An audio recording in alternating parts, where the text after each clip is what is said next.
Hello, everyone. Welcome to another discussion of the SF Masterworks reading group. This is the anniversary episode. We will be talking about Earth Abides. Well, technically, last month was the anniversary episode because we did two for Cities in Flight, but this is the 12th book, so we will count this as the anniversary. Earth Abides by George Stewart.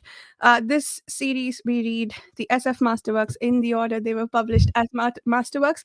And a key skill we have is swiping books across the screen like that. The books for the next 3 months are going to be A Martian Time Slip by Philip K. Dick.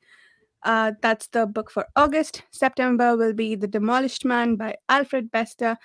And October will be Stand on Zanzibar.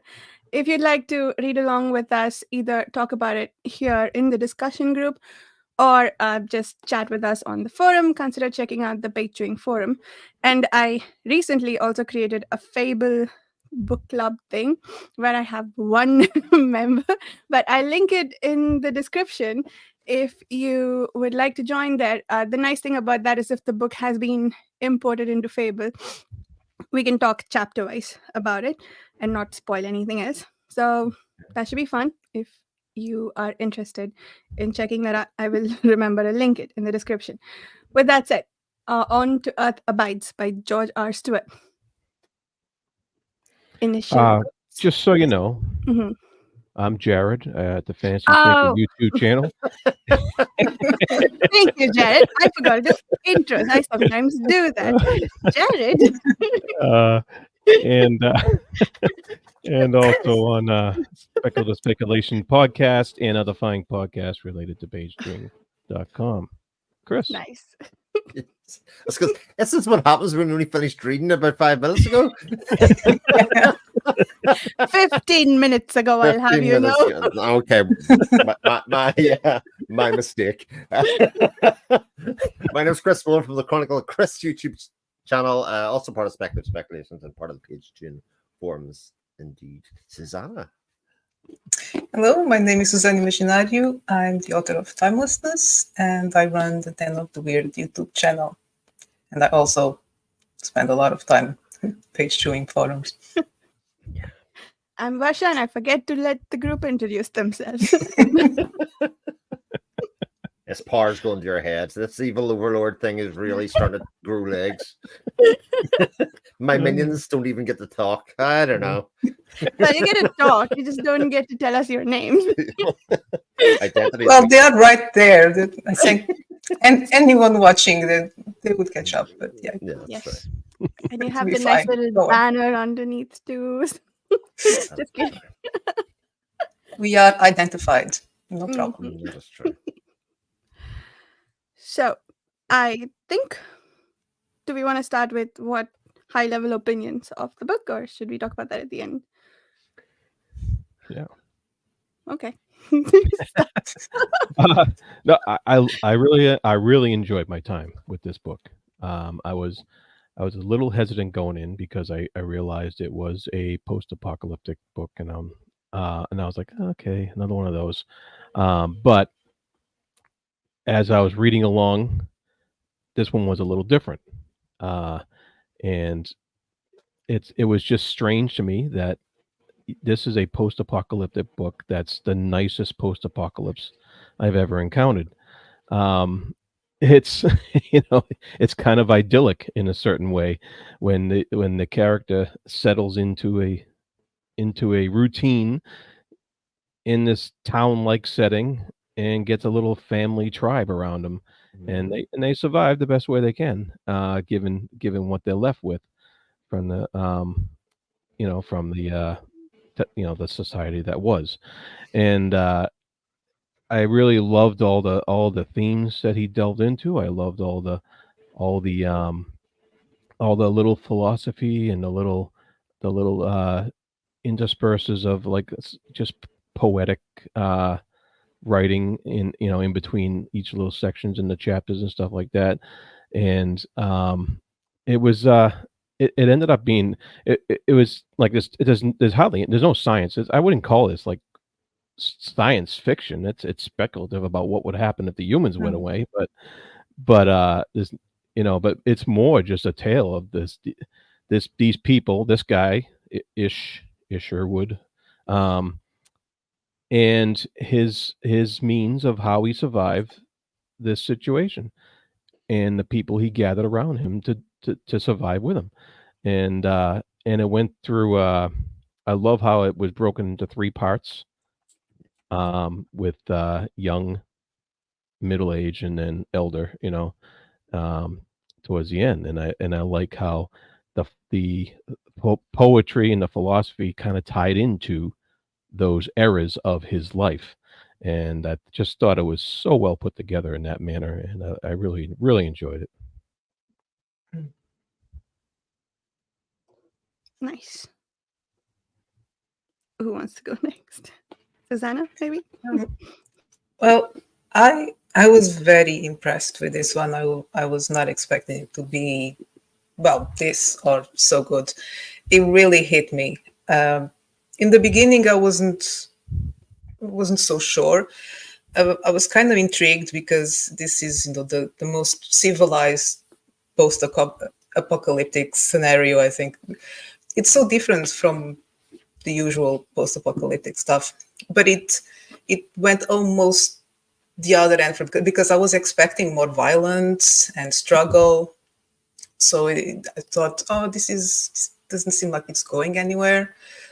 And but glad that I continued, because then, yeah, it because it wasn't going anywhere. I saw it as something very bleak. This steady decline, just losing this.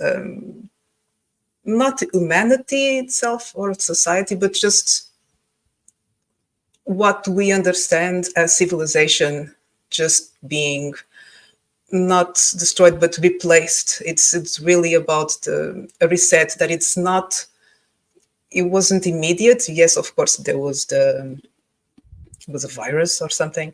Yeah, it was a virus pandemic, but ugly word now. But it looked like they were rebuilding the civilization, but no, because of course it doesn't work like that. And it was a very well thought of book. That's most apocalyptic, post-apocalyptic. They don't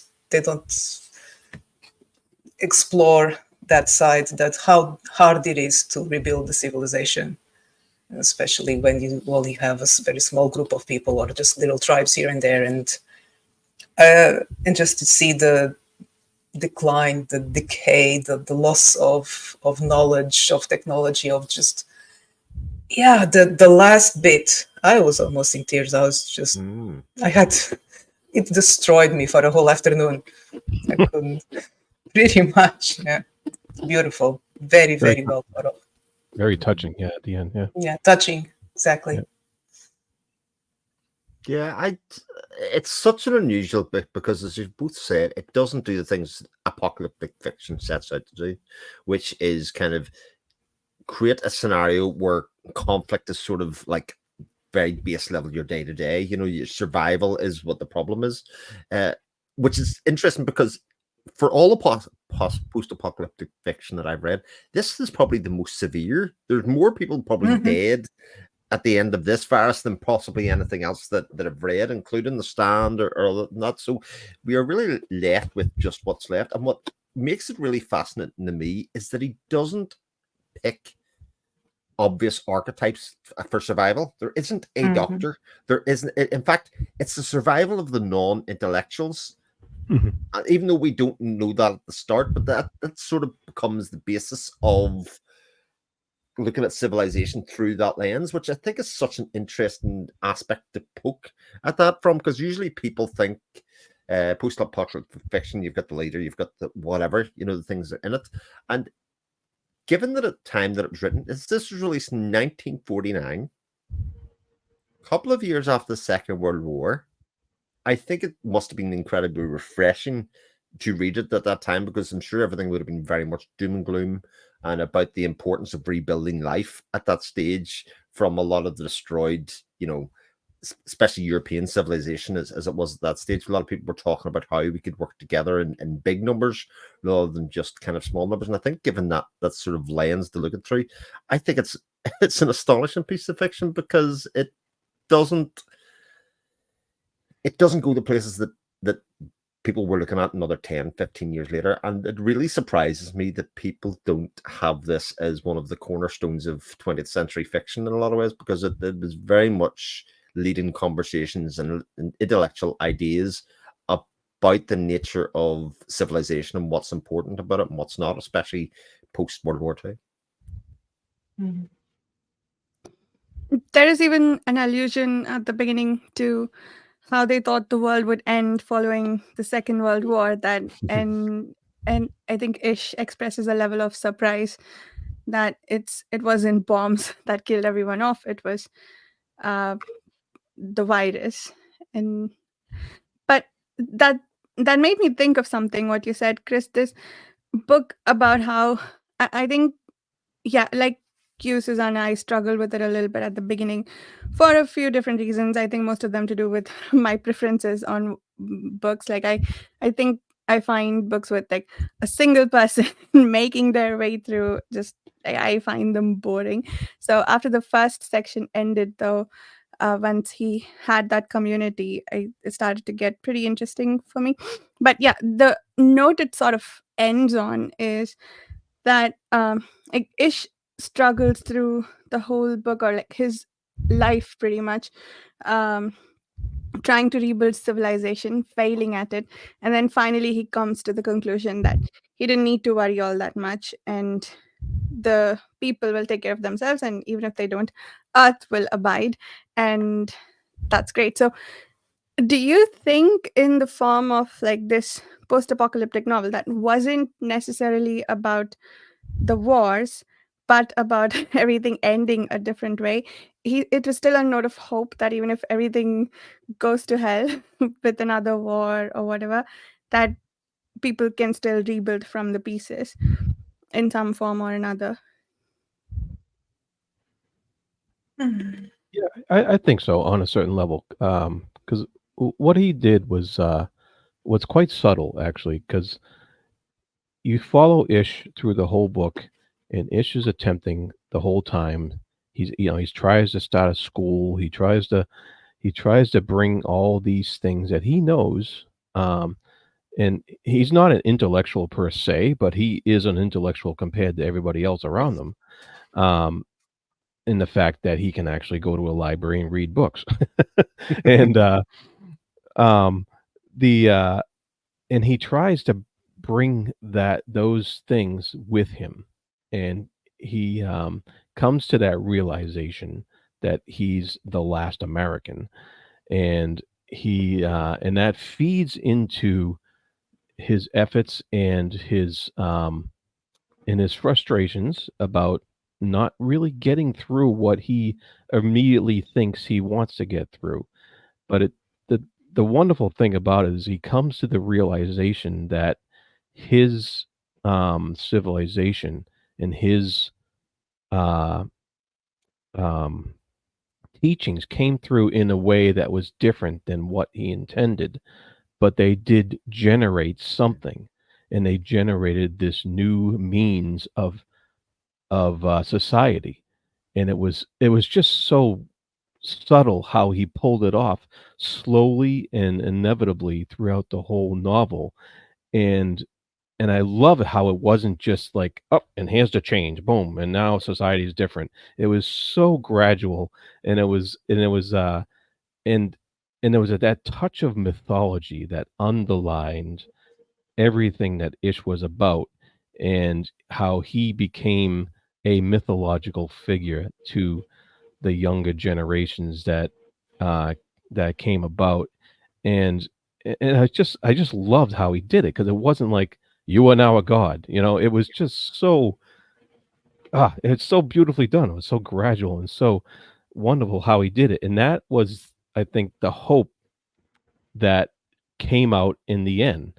When he was an elder and he was seeing things, he couldn't do much anymore, but he was seeing things with a bit clearer view than what he did before, and had periods of muddleness and stuff like that. But the contrast between that muddleness and that clear view and what he was seeing from his people, and it was all from his viewpoint, so you only getting snippets of what the other people were thinking, or you know, just just so well done. But that was the hope, I think, that he realized that he accomplished what he set out to do, just not how he thought he was going to accomplish it.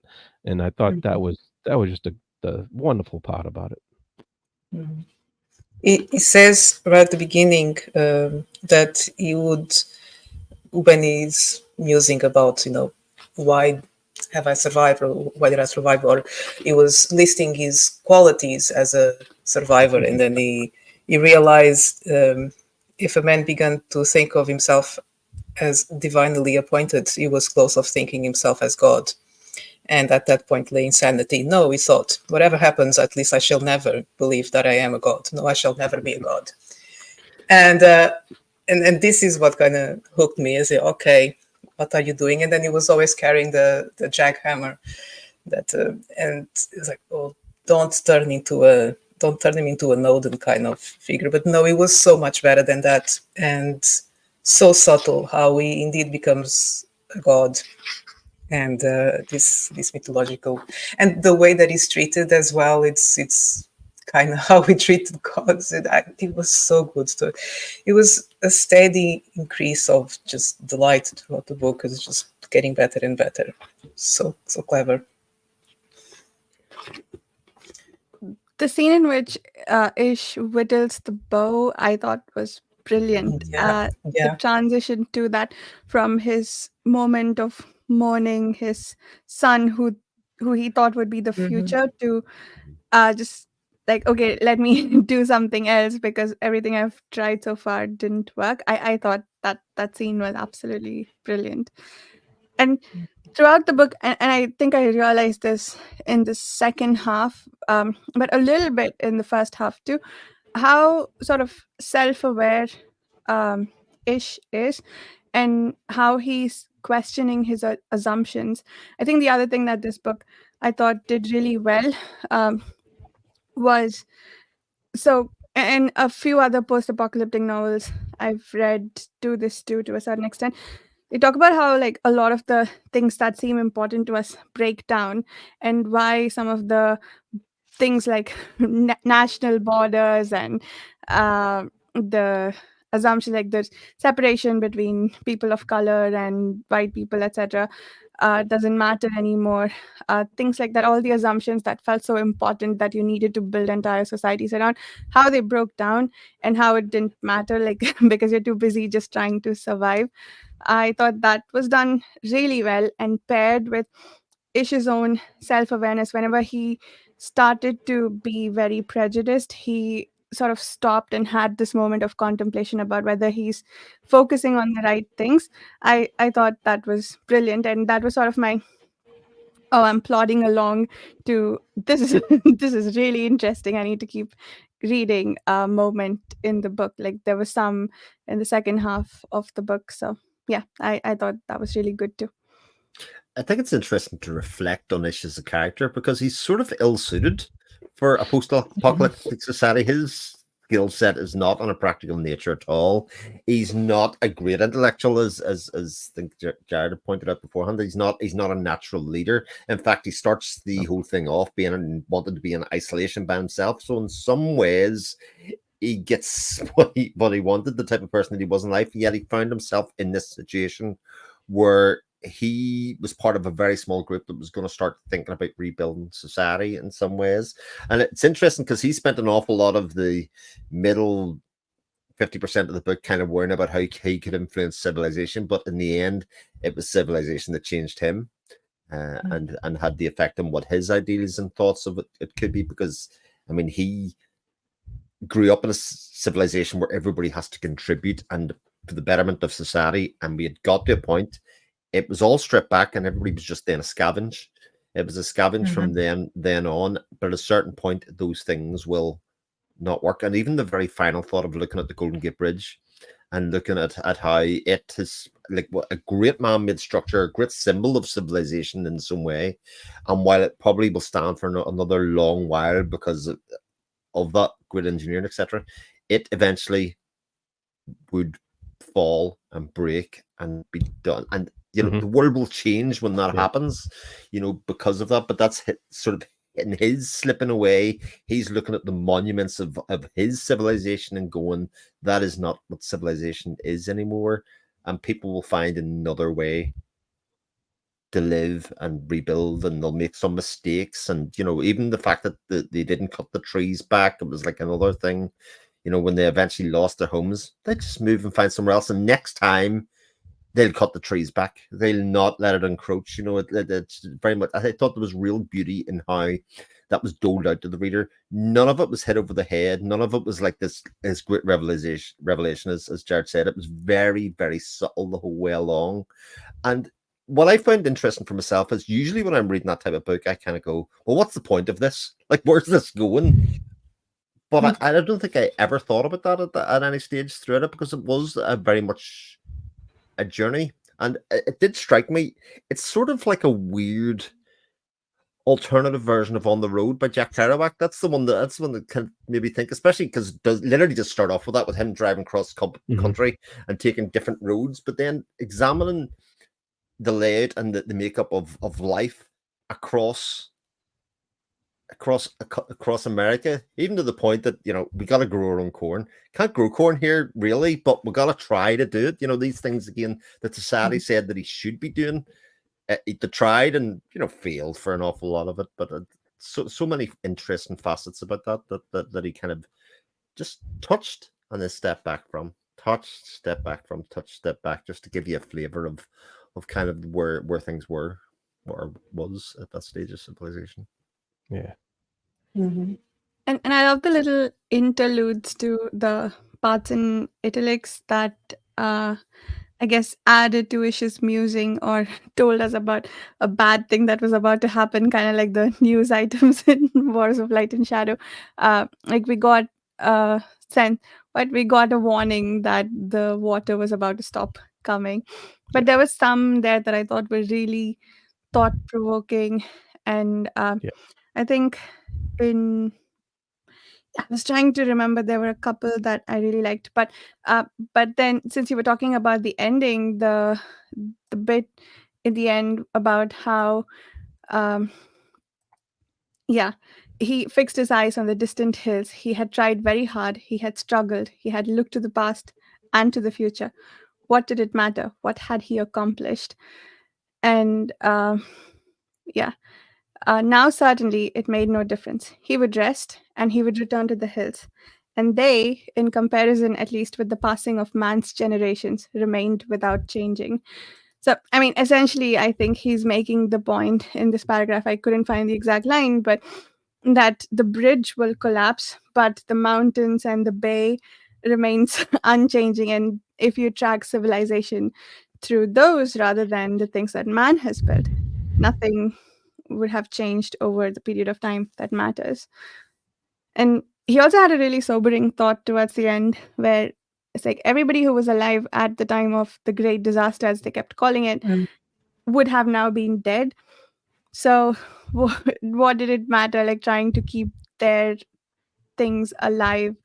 So yeah, it came repeatedly, and like you all pointed out, it was very subtle issues, musings, and how he grew or changed his ideas and how willing he was to do that. I think I found that really appealing for him as a character. Yeah. Right out You're the muted, right. Chris. Oh, Chris. Sorry, one thing I find really interesting about the writing was actually the writing of the M character, the mother character. I think, again, 1949, his writing of a female character there, and the kind of, even from Ish's point of view, as they get older, actually realizing how important that person was to the entire civilization. It wasn't, even though he was, I am now a god in some ways, he also realized that he wasn't the thing that was holding that civilization together. It was her. and her non-judgmental state. And even when things were going well, what happened when things weren't going so well with, the way she reacted. I just think it was such a very, it was, again, a very subtle way to show that character. And even the way that he introduced her and her race and stuff as being, something that came to him later, from the point, the use of animals, all of that kind of stuff was, again, everybody had a small impact in society in their own little way, and nobody changed it too much. And it kind of, your point, Farsha, was the idea that he realized as an old man, I could have been an old man in the old society. I've been an old man in this society. What was the real difference? I've lived a life, I've done things in it, and I haven't achieved all that I wanted to do. He could have been an old man and still, if you've been in university, still been going, oh, I want to read that book or I want to do that, but he didn't do that. And the certain point that he just kind of realized those things would have been the same regardless of the great disaster or not. I think, again, lovely, really pertinent thoughts to be having about end of life rather than kind of big, massive thoughts that often Right. get prepared. Yeah. Yeah. Yeah, And sorry, Jared, you were saying? Were you saying something? Okay. And perfect I summary. loved Yeah. how they reframed, like sometimes the things that we think about, how they reframe that throughout the book again in like very subtle ways, like the conversation with M, where he was talking about how he wanted to rebuild civilization because they are basically scavengers now and food will run out. And she pointed out that as a society before to humans were essentially scavenging from nature, and those would have run out too at some point. So the reframing like that I really appreciated throughout. And yeah, I think again it was just like really brilliant how that was pointed out. Yeah, and it tied into that great theme of inevitability that was running throughout the whole book. Even at the beginning when he goes to Las Vegas and he sees the lights still going and flashing, and he sees some of them starting to dim a little bit, and he mentions that everything is inevitable to decay and to gradually um, breaking down, and that also was his thoughts on society and people, and he and like plants and everything else. He mentioned the fierce weeds now pressed in to destroy the pampered nurslings of man, and like just very poetic lines like that, just to emphasize that kind of point. I thought it was just beautiful, and I like how he kept that theme just running throughout the whole thing, and how he used, like you said, Vasha, how he used the characters around him, around Ish, to help Ish point that stuff out and change his musings on things, and that tied into this whole theme of inevitability, which is the big thought that came in little doses, and it's just so well done. Yeah. And we were talking earlier about how Ish himself did not want to or plan to be a god, but he himself indulged in quite a bit of mythologizing of his wife as the mother of nations, which Yeah. which I thought was interesting. Like I balked at it, but also I think it makes sense because he's given her the importance, and it he sort of doubled down on that. He said it all the way at the beginning when he contemplated growing a family together with her, and then later he repeated it quite a bit after like his life was about to be done, or maybe when she was dying, and that was his way, I think, of acknowledging her importance to him and the community. Like she was, for instance, um this I guess I have dual feelings about, but she was the only woman, for instance, who they included in the decision about what happens to Charlie. And so like they accorded her that importance, uh, which also I guess like also brings out the importance of or lack of importance of women in other ways. But just talking about M, I think acknowledging her importance to society that they have formed. Yeah, I think the the way he did that, he by mythologizing her, I thought was pretty interesting. And Mhm. Yeah, how uh, about the importance of that situation with Charlie Mhm. and oh yeah, what Mhm. that meant to their society and how it changed their little society after the fact? Mhm. That was so huge, and it was so very poignant, emotional, and so well done. Uh, that I love how it was from his perspective, like the whole book was, uh, but of course you don't see, like, you see the agonizing he went through to decide to write death on that thing, Yeah. and you yeah, you don't know what all the other characters are thinking or agonizing about, and how, like, just the surprise of everybody deciding the same thing. I did not expect that at all, but Mm. it just, once it happened, it made total sense in the framework of the narrative of what was going on, and I was just like, wow, that's so deep. It reminded me of Shirley Jackson's The Lottery in a lot of ways, of how a town can come to a decision like that and have it be that effectual on their society and how they move forward and stuff like that. It was just very powerful.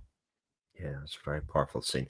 I especially like the fallout of that when the typhoid did hit Mhm. them, and how it would have been almost impossible to stop the feeling that they were being punished, that God was Mhm. actually doing things. I thought that, again, that exploration of that was very interesting for a group and a tribe that had shunned God, that had tried it for a while and tried and says, oh, it's not really for us. But when events of that, again, apocalyptic nature, but they're also, I think, easily explained from a modern society, but it's lived society to say, look, if you don't take care of the spread of disease, there's a reason that we get vaccinated as kids. There's a reason that all those things happen.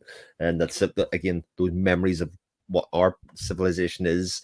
And when you take that away, what it's going to mean for a lot of kids, etc. Again, very, very subtle kind of use of his viewpoint and his lens Mhm. as to the impact of it. I think no more so than when the water does run out, because I think it could probably be assumed that people that will read this book are people that are literary of this way, will be of a sort of intellectual level that we read the book and think Ish is right. You know, when we're watching it, and when the water does run out and we see it happening, I certainly did, and I suspect the intention was that people will be reading that and going, you see, this will make them change. This is the thing that will make them realize that they need to look after all Right. those things. And when that didn't happen, Mhm. and very purposely so from the author's point of view, you're like, right, okay. You start to see the steps just like Ish does in his head to kind of say, look, this isn't going to go back to the way that I think it should be, and it's so clever. Yeah. Mhm. Yeah, the bit when they were talking about, if they have been punished, if God had punished them for what they did to Charlie, and it's one of the best paragraphs. Um, where is it? Yes, if there is a God who made us and we did wrong before His eyes, at least we did wrong only because we were as God made us, and I do not think that He should set traps. Let us not bring all that back into the world again. The angry God, the mean God, the one who does not tell us the rules of the game and then strikes us when we break them. Yes, I That's had that marked as well. Yeah. just Brilliant. brilliant.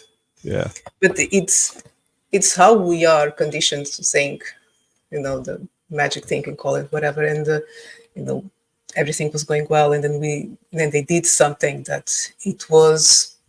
I think it was necessary. I think they were right to do it, but still, it was a bad thing to do. And immediately the idea of being punished, if there is a higher entity out there keeping track. And this was very just So well done. Even before that, the whole psychology of it at the beginning, how while he was still traveling right after the virus, and uh, some people survived. I mean, there were a few survivors, but many of the survivors, they couldn't take it. They would just Yeah. drank themselves to death or just gave up completely. There wasn't a lot of violence. I mean, there were always the opportunistic ones, but I got the impression that a lot of people died just because they couldn't cope with what happened. It was only the ones that I think it called them stolic. I had to go and look it up, the word.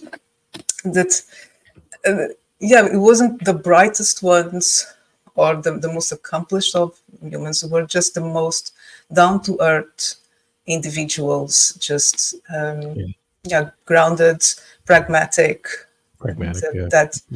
that managed to survive. The couple in New York, I thought it was the level of detail. It was so big that they were stuck pretty much in just a couple of blocks because they couldn't drive. They were so used to the city life to they couldn't even drive, so they were just stuck there.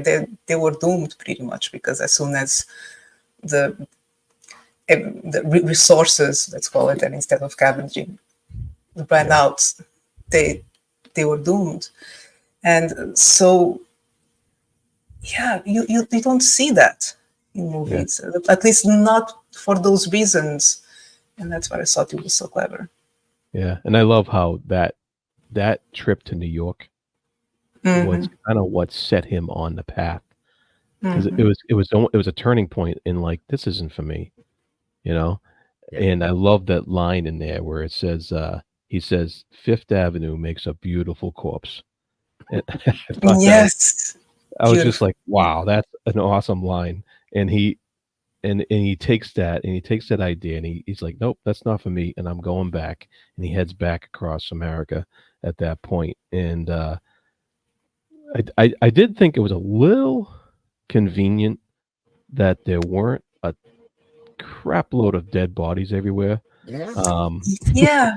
You know, I think and so I have some queries and questions about that, because there's been an enormous pandemic. Grief is not touched on as an emotion until Joey, right? And through the whole thing, he has parents that he's lost. Never really talks about being close to them or otherwise. There are no dead bodies. The signs of death don't get bogged the book down. We never find out where everybody went. It's just very much about the emptiness and the sparseness of it all. And he didn't spend 3 chapters clearing up bodies and burning bodies. He just people went off. So I think that's a really interesting choice to make. Obviously, very deliberate, to kind of say, look, I'm not going to talk about death. I'm not talking about grief. We're going to talk about this man's state of mind as to his role and how he influences what happens next and rebuilding society. I mean, he did mention briefly evacuations, and so I'm just kind of wondering, were there evacuations, and were there cleanups along the way as this pandemic was happening? You know, were there, was that happening while he was out in the wilderness being bit by a snake? And was that a convenient way for Stewart to be able to tell his story without having to deal with all that, the details of what some parts of the world would actually look like? It wouldn't be very nice. And so I'm wondering, that, like you said, it was probably a narrative choice so that he could focus on what he wanted to. And because we've seen plenty of that in other post-apocalyptic things, for sure. That the horrors of post-apocalyptic situation, which, like I said before, that was actually a refreshing change for me. And there was an attempt at an explanation, I think, through his road trip. The dogs ate them. That too. The deceased ones. Yeah, perhaps they could and still survive. But there was a bit where talked about how he thought that people evacuated towards hospitals and like city Yeah. centers that had a lot of hospitals, and he just avoided them on his drive through. But yeah, I appreciated the attempt, but I didn't think it was enough of an explanation. But like you guys said, it might have just been that's not what I want to focus on. Let's talk about these other things instead. And I feel like some other books did that a little bit too, where they didn't focus on the family relationships at all. Like I think in Forever War, he comes back and meets his mom, and then the next time he's back, she's dead or something, and he doesn't spend any time grieving that, which I think, yeah, that's just not what they want to focus on, perhaps. Yeah. What did you think of Princess? Oh. She was great. I loved how she created a new species. I was thinking, well, if it were me, I would just gather all the dogs. Like, why are you just keeping one dog? But anyway, no, she was brilliant. It was exactly the type of dog. Oh, there was another bit that I loved. That cattle, especially sheep, they were just dying because they were easy prey to, to wolves, but that there were these two sheep shepherd dogs that were still doing their job. Yes. It was brilliant. It is so good. So yeah, she was great. I was sad that they didn't name the year after her. They should have. Oh yeah. Yeah.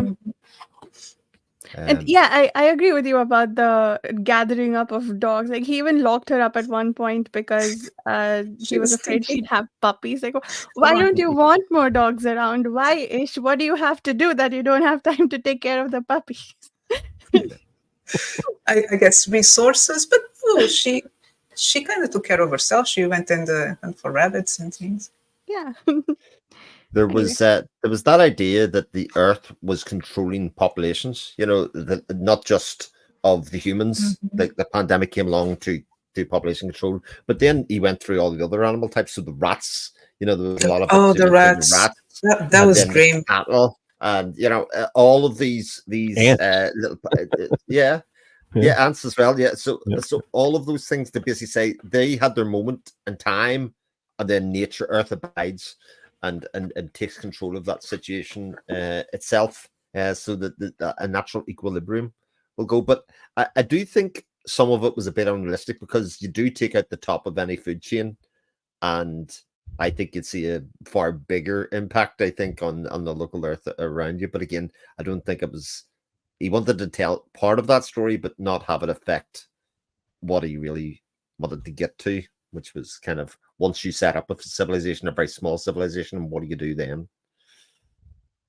Yeah, and I like how he pointed out that some species actually lived in tandem with humans, and those species also died off because things like lice and what have you, because that's Fosh is like, yeah, don't rest in peace. I would like you to suffer in but so, yeah, parasitic and otherwise, but some things that lived in tandem with humans, and like you're not going to have there's going to be a lot of dying out of lawns and rose gardens or what have you because those were tended by humans, and so he all those little details he threw in there just added so much flavor and so much just lots of little things like that he pointed out. The relationship between human, and this is from of course, a 1940s perspective on what modern civilization was. I'd be very interested to speculate on what he would think about how society today would fare in a similar situation that he lays forth in this. I mean, it's just it's fascinating, because at the time this was written to just to contemplate that. Yeah. big factor would be the loss of communications and internet, I think, which they didn't have to focus on Right. too much in this one. Huge, yeah. I wonder if Mandel addresses that a lot in Station 11. That's a book I have to read. You Mm. couldn't help but think about that when I was reading that. But I think that idea of, if it happened today, we have eschewed books as a storage device along ways you would be really stuck. People have lost the ability to even make a bow without looking up a YouTube video or, that kind of stuff. Like, Oh yeah. where would all our videos go? Oh my God, what a loss. Oh yeah. The So world, the world would be without us, so it'd be horrible. Can't even imagine. Can't even imagine. the bow was a great idea because it was really trying to teach those children, but for them the teachings had no context. They had no reason to learn all that stuff. It had no practical applications. And then suddenly, here's a bow, here's a toy, this is a special toy. And I love it all at the end when he was asking the great grandson, why not a gun? Why do you carry a bow instead of the gun? Oh, because guns are children's toys. They're not reliable. It's just the way that things just flipped. It was just That was fantastic. so yeah. good. And how good was it with the copper coins and the silver coins? Oh, yeah. Oh, yeah. Again, another small detail of him going, "What are you talking about? You're absolutely crazy." And then him deciding Yeah, it doesn't really matter. there's no point. Yeah. I'm really glad that he spelled out what it was that he described with the angel and the hawk and whatnot, because I don't think I've seen those coins, and I didn't realize that he was talking about coins. So that was pretty cool, though, and that they'd never run out of a supply of those. Yeah. So much. Sorry, go ahead.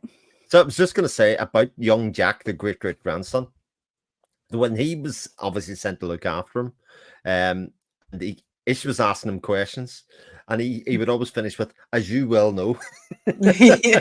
as if this god divine character that knows. It's almost like Jack thinks that Ish is humoring him by asking him these questions, to kind of see what's happening, and that's just again another such a lovely Oh yeah. lovely touch.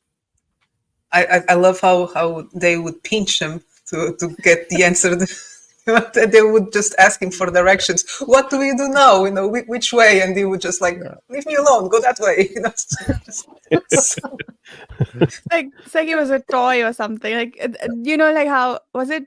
Is it a Buddha that you rub this tummy off? Of Yeah. They were rubbing the tummy of the Buddha. Yeah. Yeah, they're laughing. They were. They were pinching flicking him.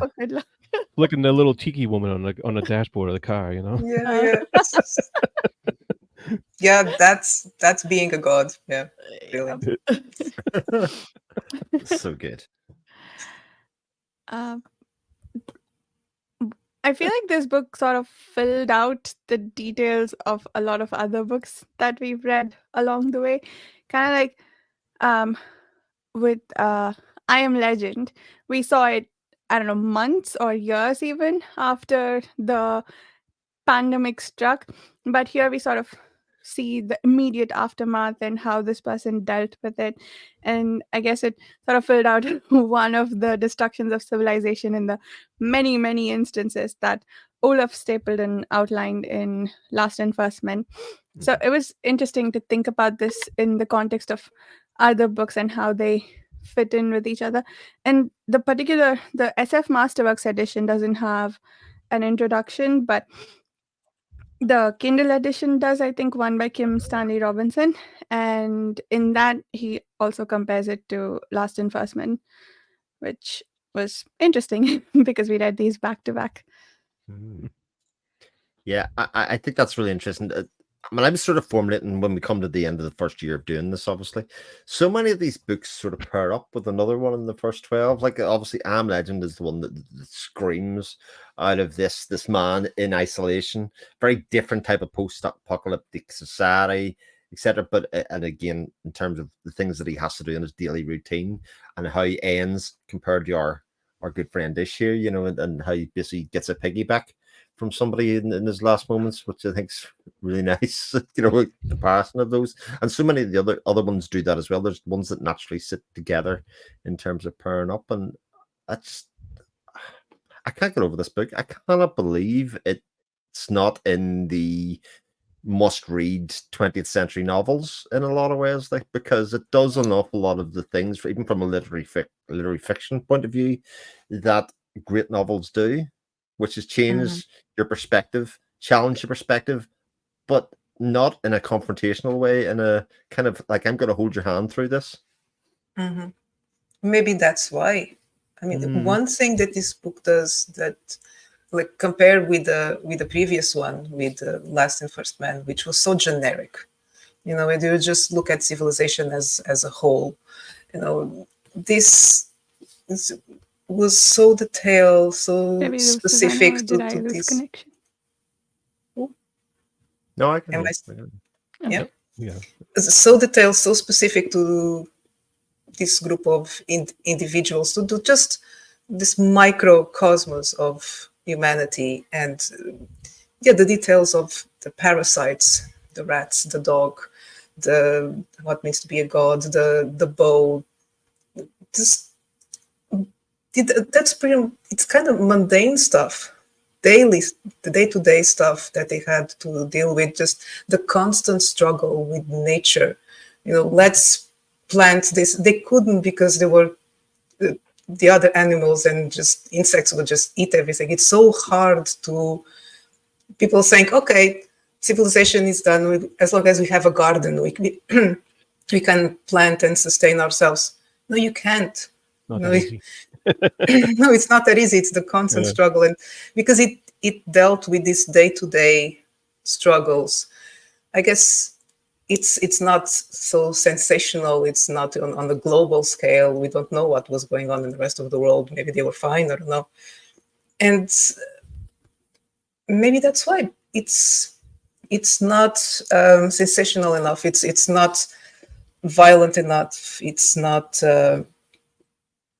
It doesn't have cool machines and guns and people killing each other for no reason. When they do, there's a pretty good reason. And it's a shame. It's a far cry from Mad Max. I'll tell you that much. Yeah, I was thinking Mad Max. I was like, yeah, that would be popular, which makes no sense. Yeah. No civilization of any kind will survive. He did mention other tribes at the end of the book, as in one of those little sections that were kind of more omniscient than just Ish's point of view. I was trying to find it. Yeah, I love one of them where he says there's a tribe in the south somewhere raising cotton, and their god was the form of an alligator. They called him Old Satan. That was hilarious. And but he mentions a few other tribes too in that section. That the ones that are very religious. Yeah, and he mentions the different religions they have, and it was pretty cool, and that kind of ties into his little mythological situation, and it's pretty cool. And the way that I guess his tribe was described was that they hunted with the bows, and the dogs had an attitude, and it's just beautiful. And the women stood tall because they had a place in society. And life continues somehow, and eventually they would start fighting each other and build bridges again. Build bridges again. Each other again. Yeah. Maybe that's all that is. Oh, one more thing that I loved when Jack was saying that, oh, Americans build this, and then the ones before the Americans build the hills, and it's just like, that's mythology 101. Just perfect. I loved when they came by a mountain lion and then they just passed it by instead of trying to pick a fight with it. And Ish felt this moment of, oh, they didn't exert dominance. And I forget if he concluded that they don't need to, they can just be equals with nature. But I love that the next generation isn't feeling like it needs to dominate. Like, again, like we keep I think subtlety is sort of the theme of today's discussion, because once again, that bit, without harping on it, he just told us that this happened and maybe it's a good thing, right? So, yeah. Apparently, it's going to be a TV series. And Oh, Really? A really? yeah, series? 6 Ah, episodes. I think it's a limited series. Oh, miniseries. Oh. Yeah. Oh, nice. that could be Um, really interesting. and If Char- they remain faithful to the book. yeah. Yeah. And Charlie is on for 6 episodes, like all 6 episodes, apparently, the Charlie character, which Hmm. would be How? interesting, like if they're going to make that the central plot point. Um, Oh, I have a bad feeling already. but this cast list does remind me, Evie, what did you think of her? The- I think that was, Interesting. sorry, go ahead. Yeah. Yeah, I was just gonna say, their treatment of her, I think, is the one part that I think through a modern lens, it's not problematic because I don't. I think they just didn't know what to do with her. You know, I think Yeah. that was the thing. They knew they had to protect her in some way, but they also stopped her living. Yeah. And Yeah. to me, it was much more likely that she needed therapy than anything else, you know, rather than her being dim-witted or whatever else way they wanted to say, whatever term they were going to use for it. It was just very sad, sort Mm. of, that they as a society they couldn't function and include her in a better way. Mm-hmm. Yeah. Yeah. Yeah, I think they did the best they could with what they had. They Mm-hmm. didn't have any kind of societal supports, Yeah. Mm-hmm.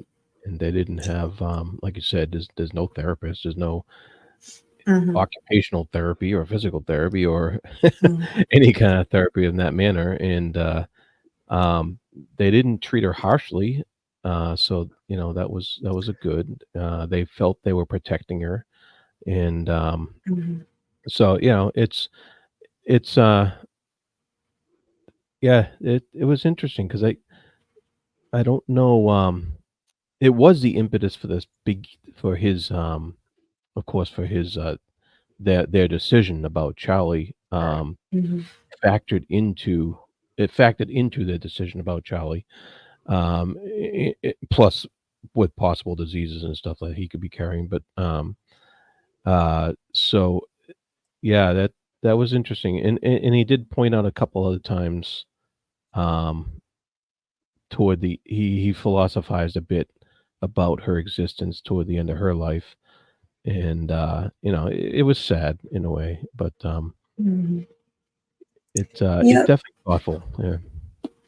yeah, because they had no way of knowing, and I couldn't figure it out if it was trauma or if she, had uh, any development issues.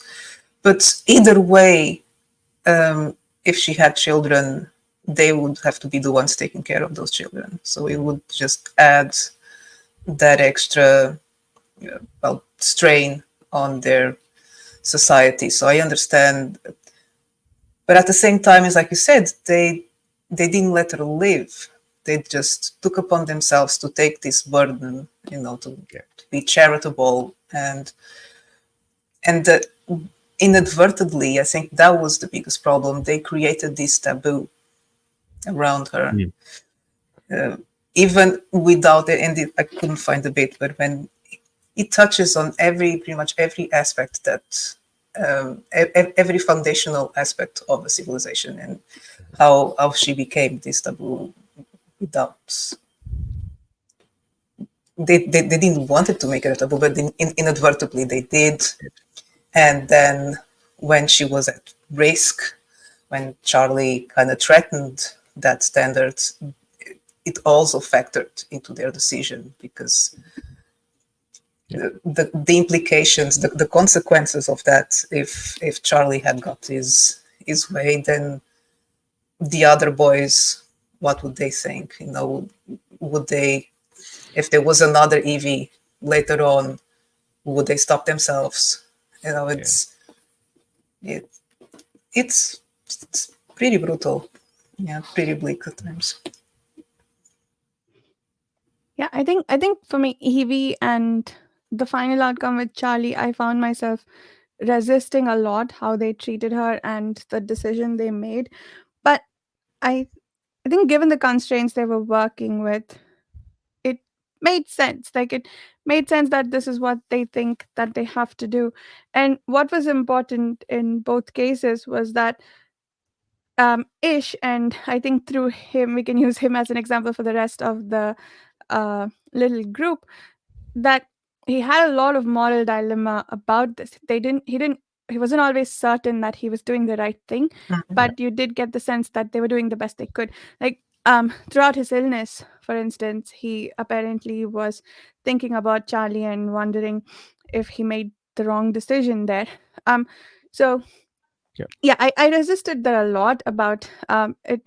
Their justification for deciding that Charlie should die was that the old laws only reacted and we need to be preventative. But then you are taking a worse decision than the old laws would have for a crime that hasn't even been committed.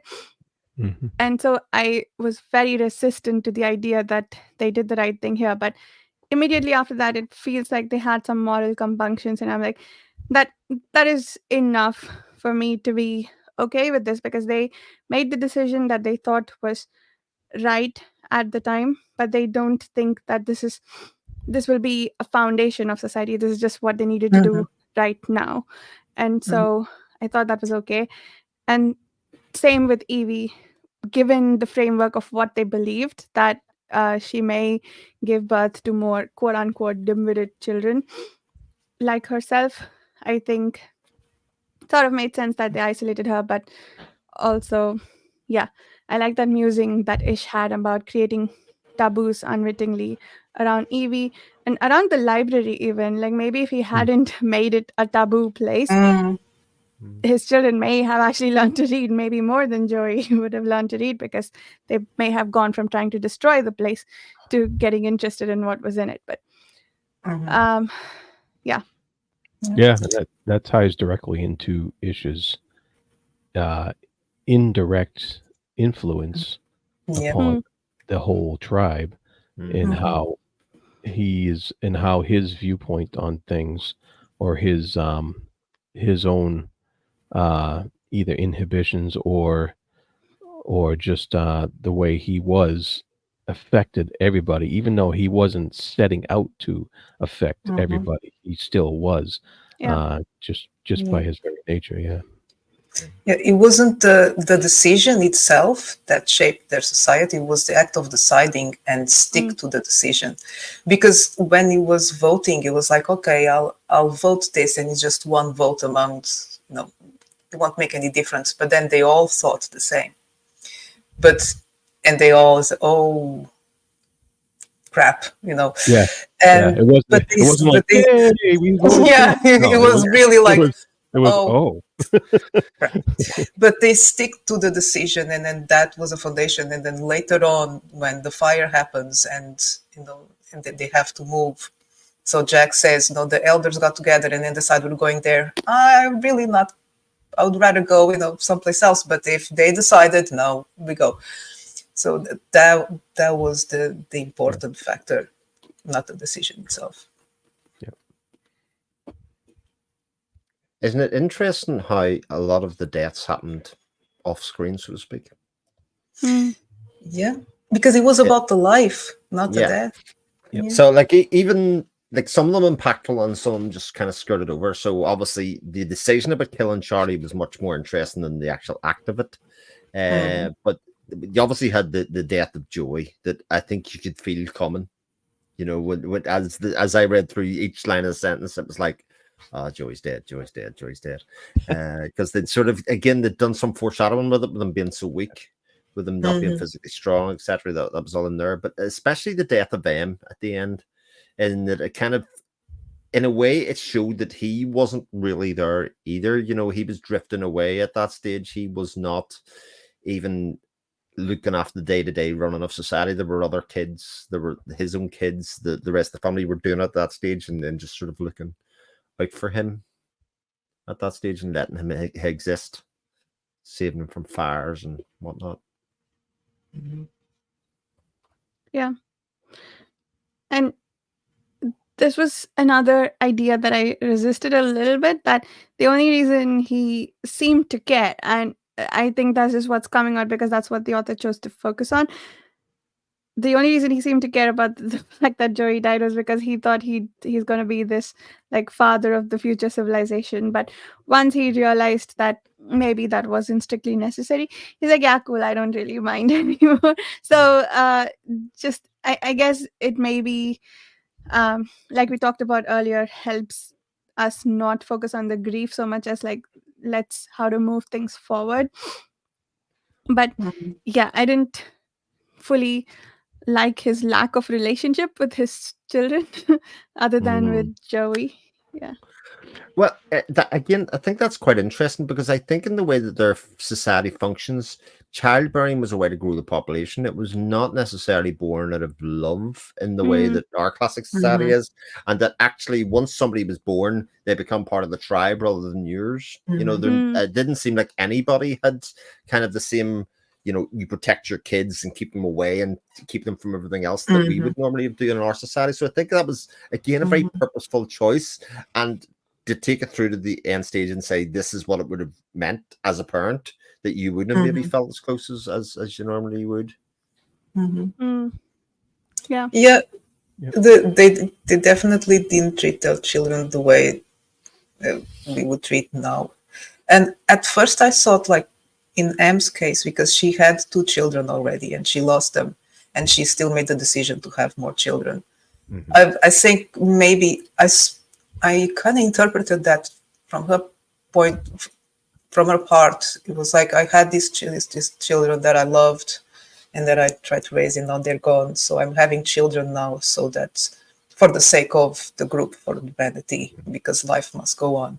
I thought I had the impression that that part of her life she had kind of put away, and it was just and ish everything just kind of happened to him. You know, we Mhm. talk about insta love, which in this case it made sense. I remember there was no one else. Fortunately, they got along, but Yeah. would he ever have chosen her otherwise? Probably not. She was 10 years older. You know, if nothing else, probably not. And they still made it work because, well, there was no other options. There was no Yeah. distractions. Yeah. That was a love that grew in time, and it grew Yeah. stronger over time. Hmm. And that was a very interesting, you know, circumstance that evolved into. And and I loved it how he went through the relationship with Joey Hmm. all along the way because like Chris said, that there was a lot of foreshadowing about what was going to happen to Joey, but at the same time, there was also that denial of foreshadowing by Ish himself, Yeah, that's true. and Ish was, that was kind of the old world viewpoint. His attitude towards Joey was the old world viewpoint because Joey was the great hope that was going to be the intellectual, that was going to be the next leader of the tribe and stuff like that, but it didn't fit with what was actually happening with the tribe. Hmm. And um, I just love how that relationship developed, and he placed his own false hope on what that was going to be rather than what it actually was. And it was just so it's just so interesting how Stewart was able to give us all that through Ish's viewpoint, and yet still point out that wasn't thinking the same way that the Hmm. rest of the tribe was thinking, even though it's through his viewpoint. And that's Yeah. just brilliant, I think. Yes. Very, very well done. But we'll talk about the names. So the names are interesting. So Ish Ish, I, means German. in Hebrew it means God or divine. Oh, as well. Hmm. Ezra in Hebrew means helper. Oh. Oh, you did your research. You Tell did us your more. research, And yeah. and M sort of seems to thing, but one of the ones that in English is like a universal woman kind of thing is what M it means Hmm. or stands for. That's about as far as I went because I thought that's maybe if I look up Charlie it'll be devil, but I don't think so. Charlie bit my finger. Charlie bit my finger again. Apologies, I am wrong. Ich is not. It's with a C in German. So just Yeah. my bad. It just sounds the same. Yeah. Well, it really was Isherwood anyway, so yeah, it's just shortened down dish. But yeah, I think again, nothing done by accident very much in the setting up of this book, and I think this is the only, like, even though as Jared Rich said, it's not really much of a science fiction book at all. It's a speculative book about a possible future. I think this was the only one that he wrote in that style, which I think is quite interesting. Oh, Stewart, you mean? Yeah, Stewart. Yeah. Oh, And apparently this won the Fantasy Award, International Fantasy Award. the fantasy. Mhm. Oh. It won the first International Fantasy Award, according to Uncle Wikipedia. Yes. There you go. But that was before they separated fantasy from science It fiction. might have been, yeah. Perhaps, yeah. Yeah. It was the first Interesting. one too. Yeah. Any other thoughts about the book before I should read forget it to if do you haven't. outros? Go read it. Go read it. Yeah, go read it. Yes. This is gonna stay on this side on our shelf. Yeah.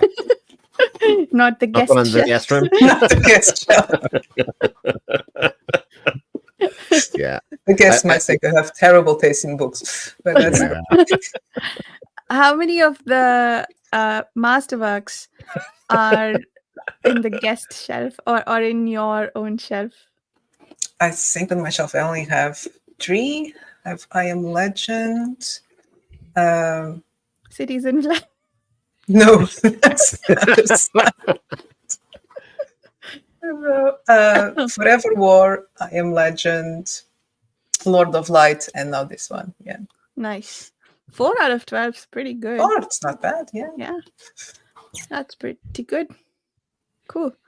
So, outros, Susanna. You can find me on my channel, Den of the Weirds, on Twitter, X. I'm still there as Chronodendron, and on the Page Chewing forums. Chris. Go for me. My name is Chris Moen. You can find me on the Chronicle of Chris YouTube channel. You can find me in the Speculative Speculations podcast. You can find me in the Page Turn forums occasionally there as well. Jared. And you can find me at the Fantasy Thinker YouTube channel and on plenty of page chewing podcasts related subjects. And you can find me on the YouTube channel Reading by the Rainy Mountain, the Speculative Speculations podcast, and Haunting the Picturing forums. We will be back next month with Martian Time Slip by Philip K. Dick. See you then. Thank you so much for listening. Bye.